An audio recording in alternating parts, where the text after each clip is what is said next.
Hello, today we are going to analyze my game in the ultimate round of the Heart of Finland chess tournament. So last time it was the game in round 5, and even though the game was pretty short, as well as this one, the analysis took as long as 46 minutes, and since the average view time, as YouTube tells me, is only 5 minutes, I decided that you just don't like when videos are so long. So I was thinking how to make things a bit shorter without missing some important details, and I decided that it would be enough to jump to the critical moment in the game straight away and to analyze starting from there. So this is the position after move 22 by black.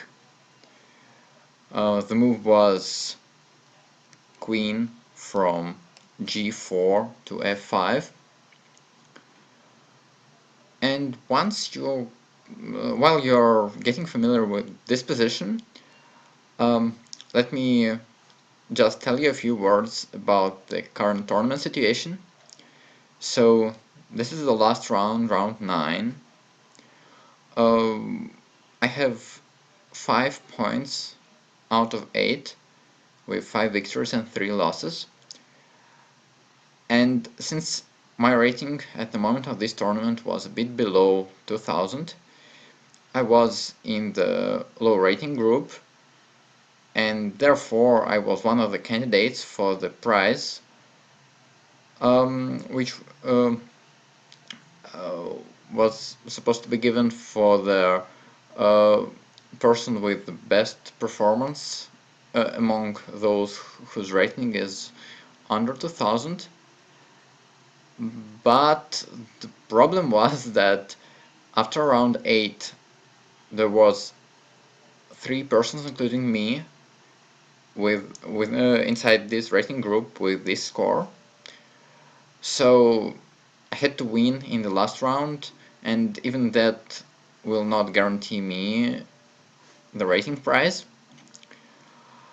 And I was quite satisfied with the opening, but some initiative which I gained after I sacrificed a pawn on move 4, this initiative eventually disappeared. I wasn't able to convert it into some stable advantage, and some moves ago black's play was not very precise, so in this position, probably for the first time for quite a lot of moves, computer gives equality. However, it's not that easy to find the correct move here for white. The correct move, and this is not the move that I made, here is h3. And you might think that after queen to f5 there is a threat of queen takes d5 or knight takes d5. First of all, only knight takes d5 is a threat, but we'll deal with this quite soon. So if after h3 black takes on d5 with the queen, then white can take on f6 with a knight. Oh, sorry. So here white can take on f6 with a knight, and black has to recapture with a knight, because otherwise, well, first of all, they have to take this knight because it's check, and if they take with the bishop, then white can just grab black's queen. So black has to take on f6 with a knight, and after that white has a move queen to c3. And first thing to notice here is this diagonal and the threats of checkmates on g7 and h8 if black knight ever moves. The other threat here is to capture on e7 with the rook, destroying the defender of knight on f6. And black has no real good defense here. That's why in this position capturing with the queen is incorrect. If black capture on d5 with a knight, then, and this is the reason behind the move h3, white has a move g4 attacking the queen, and one of the possible continuations, knight takes f4 attacking white queen, queen to c3 threatening checkmate as I showed you in the previous line. Now, so black has two threats against which they have to defend. The queen is under attack and there are threats of checkmates on g7 and h8. So it's not enough just to defend against a checkmate with, let's say, the move f6, because queen will be still under attack. So and if black moves their queen to, let's say, d5 or e6, then we can just checkmate them in one move. And black can't defend from the checkmate with their queen, because the squares f6 and e5 are guarded by our knights. Therefore,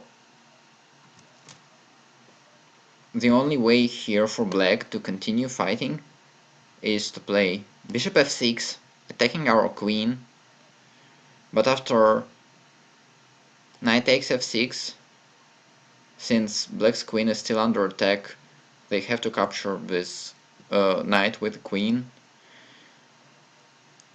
After that, rook takes f4, and black can't take this rook because of the checkmate. Let's say rook takes e1 check, knight takes e1, then black has nothing better than to exchange the queens, and well, here white has a piece for 3 pawns, and even though this is not winning on the spot, but this is an advantage that white can convert into the victory. So in this position, as we have just seen, knight to d5 also doesn't work. The correct move is queen to h5, and the line that computer suggests, and this line explains why this is equality: queen to b3, rook a b8 defending the b7 pawn, king to h2, creating the threat. The threat is that white captures on f6, let's say with the knight. Then black has a choice: they can recapture with the knight and with the bishop. If they recapture with the bishop,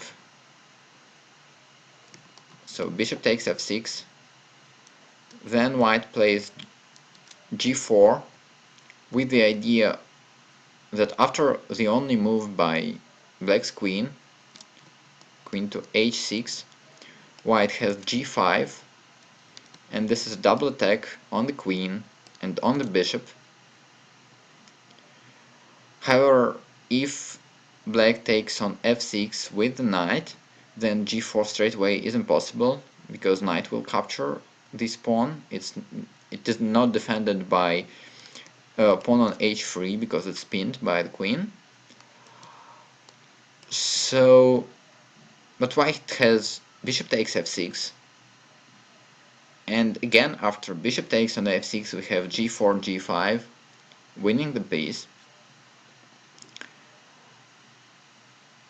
And that's the whole idea behind the move queen to h2, but black has a good defense against that. Knight g4 check, forcing the king to retreat. After that, knight retreats as well, and we can just repeat the moves here, and white does not have anything better than a draw. Neither does black. But all of this is quite hard to find, so in this position, instead of h3, I played queen to c3, and the idea behind this move is the same as of the move queen to c3 in the variations that we just saw, but there is no direct threat of checkmate. However, I pin this knight so that it can't move anywhere, but I give away the second pawn, and just a reminder, I am a pawn down because I sacrificed this pawn in the opening, and it wasn't a very successful sacrifice. So my opponent grabbed this pawn with the queen. As I just told you, he can't move his knight, so queen takes d5 is the only way to win the second pawn. But it wasn't just the move to give the pawn to my opponent. There was an idea behind queen to c3. This idea sort of worked in the game, even though it was completely incorrect, and this is the next move which shows why it is incorrect. So here I played rook to d1. And well, it's almost fine, it's attacking the queen. The only problem, and I hope you have already noticed this, is that this rook is completely undefended. So black can capture this rook, and it's just a reasonable position for white. White is down 2 pawns and a rook, and it definitely was not the idea of my move rook to d1, and I have no idea how I missed that. The point is that I saw that the rook is hanging neither when calculating in the starting position here, nor after I made this horrible move. So I don't know, probably I forgot that my rook moved from a1 to a4. It was 3 moves ago. Probably I forgot that 2 moves ago my knight moved from c3 to e4. This is the only explanation that I have, but probably I thought that something on c3 or something on a1 defends this rook. But as you can see, this is not true. Somehow in this position my opponent also missed that he can just capture this rook, and he played queen to c6, and that was exactly the move that I was counting for. So this position is the first time in the game when white have a considerable advantage, even though they are 2 pawns down. And this all works due to the next move, and this move should be pretty intuitive. However, if you try to calculate everything, it will become a very tough tactical exercise. So just to remind you, this rook is under attack. What move will you make? Well, let's just forget about rooks and let's put the other rook under attack. Rook takes d6. And the idea behind this move is to attack the knight on f6 and to try to deflect this bishop, which currently defends the knight on f6. So now I still suggest you to try to calculate all the variations by yourself, but I will show you everything in 3 stages. On the first step, I'll show you what I saw at this moment in the game, and the problem is that I thought that I have only a draw here, and while it was not enough for me to grab a prize, but it was quite fascinating draw, so I might have been satisfied with that. So naturally there are 2 variations here for black. They can take the rook on d6 and they can take the rook on a4. Let's start with bishop takes d6. Then we can capture this knight with a check. Let's say black takes back, preserving some material advantage. Queen takes f6, threatening checkmates on g7 and h8 at the same time.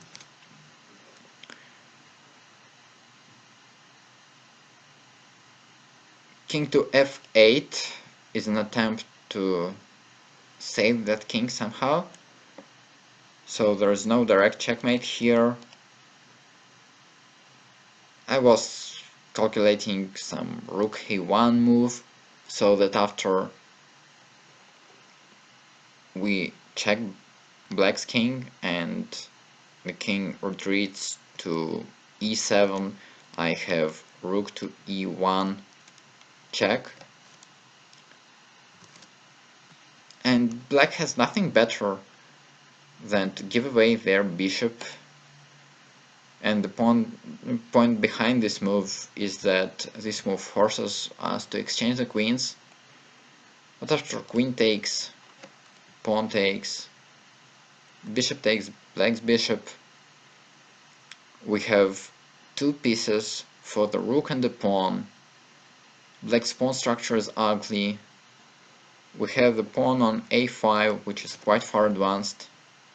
We have the threat of bishop d6 check, and this is not on the check, we also attack the pawn on c5. So this should be enough for a win.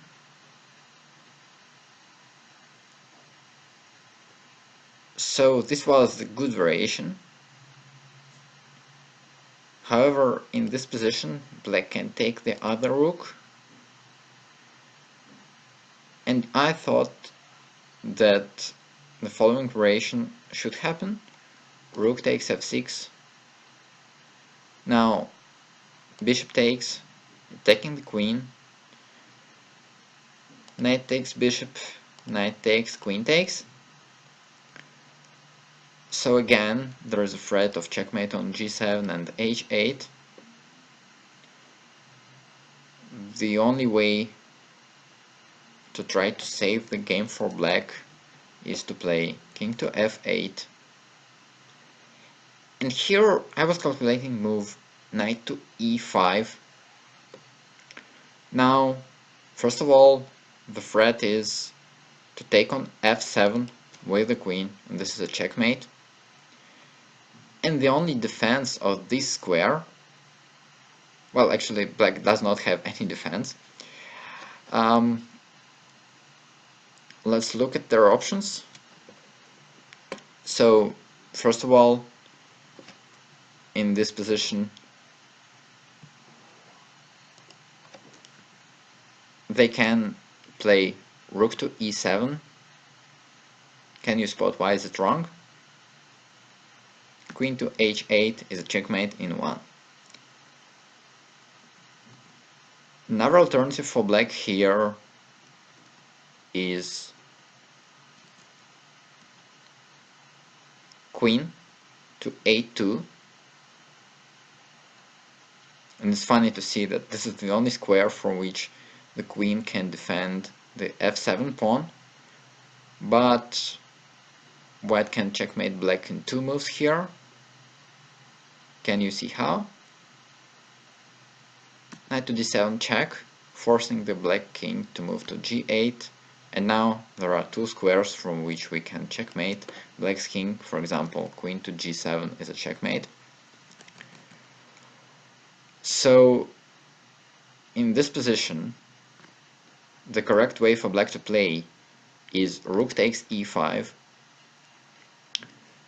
and I was thinking that after bishop takes e5 there is a threat of queen to h8 check, and after black's king retreats we can capture the rook on a8. So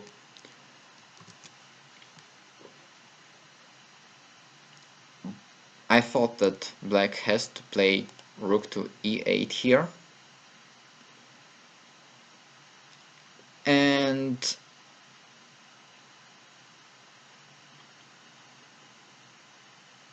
I had queen g7 check.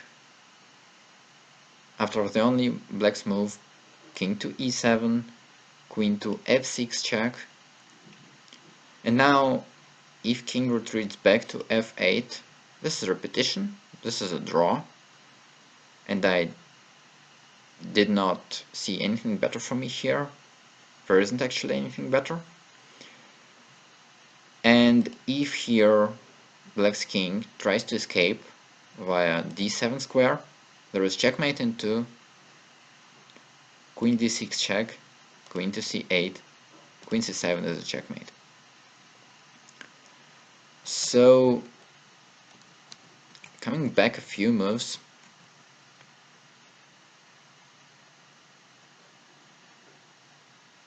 here this was what I had in mind when I started the entire combination, and this is what I was pretty satisfied with having such draw. It's not a draw actually, and the computer analysis shows why. So my first mistake, probably not the first one chronologically, but the important one, was here. After bishop takes e5, rook to e8 is not the only move. Black has another move, queen takes a5, unexpectedly threatening checkmate in 1. So if I play queen h8 check, after king to e7, my queen is under attack and there's a threat of checkmate. Let's play h3 to defend from the checkmate, but now black's rook can retreat not to e8 but to d8. It is now protected by black's queen, so queen to h8 is not a threat, and what's more important, we do not have this checkmate on c7 anymore, as I showed you in the previous variation. So this move, queen takes a5 in this position instead of rook to e8, is just winning for black.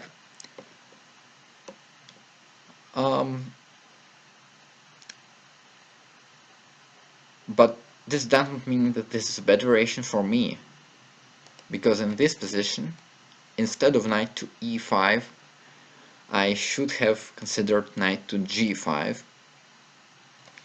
And now white has multiple threats.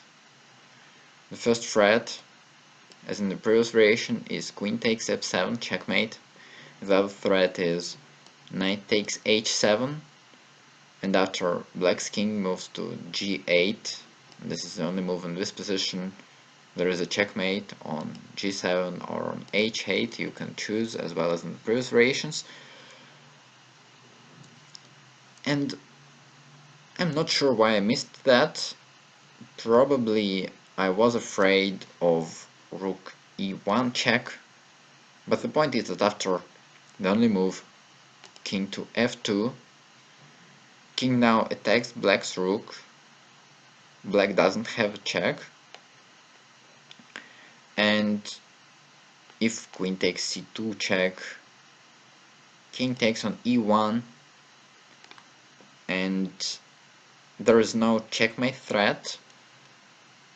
There might have been, starting with rook e2 check, and after our king retreats to f1, there is queen e2 check with the checkmate to follow. But luckily there is no need to retreat with the king to f1. Instead we have a nice defending move, bishop to e5, and this is winning for white. The computer suggests in this position, instead of moving the rook to e8, move queen to f5, and after a check, queen retreats, we now can capture on a8. Black can win back our bishop with the double attack, queen to b1 check. But we are up a knight for 2 pawns, and in the queen's endgame this should be enough for a victory. So this move in this position, knight to g5, this is the second thing that I missed. This is why actually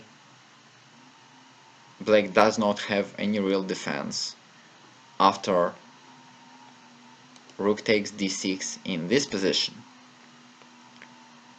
But now we come to the third step, and I'll show you how the game proceeded.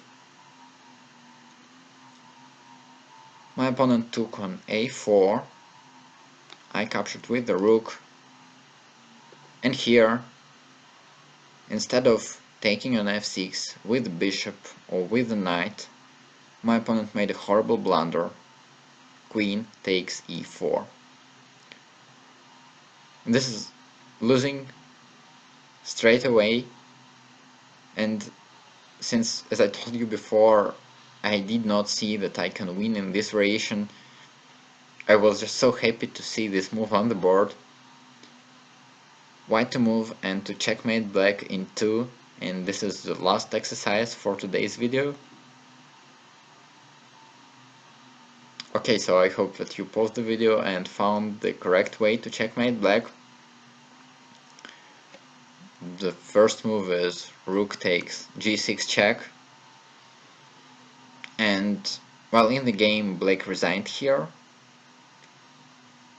but let's just calculate everything. So black can retreat with their king to f8, black can take this rook with the f-pawn, with the h-pawn, and with the queen. And this is not a lot, so we can calculate just everything.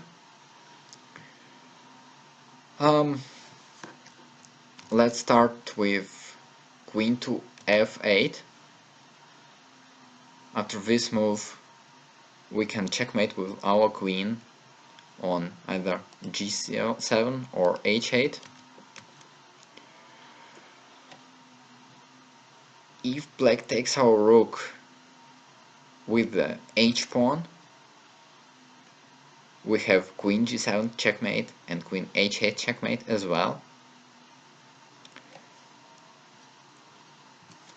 So there are 2 attempts remaining, and if black takes with the f pawn, then queen to h8 is not a checkmate anymore, because black's king can now retreat to f7, but queen to g7 is still a checkmate. Finally, if black takes with the queen, now we can't checkmate black on g7, just because black's queen will take our queen, but queen to h8 is a checkmate. So there's no way for black to stop the checkmate threat. That's why my opponent resigned here. But it's funny to see that in this position where we started, there was an equality. After this move, I was just much better. Oh, sorry, much worse. With the next move, I blundered and it was time to resign, but just everybody missed that. By everybody, I mean my opponent and I both missed that the simplest winning move for black, which almost all beginners will spot. And in this position, after queen to c6, there is this winning combination, and the game ended just 3 moves later.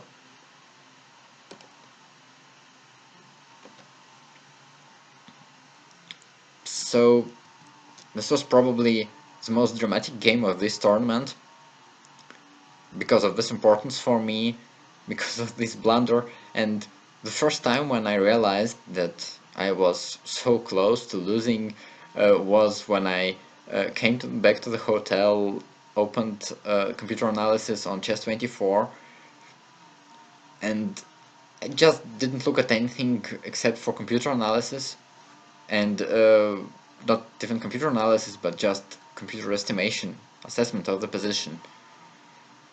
And at some point, it showed just that the assessment falls down to -10 after rook d1, and then after queen to c6, it again jumps back to plus 1.5 as far as I remember. So, well, I hope that this way of winning, starting with such blunders, will not become something common for my games. And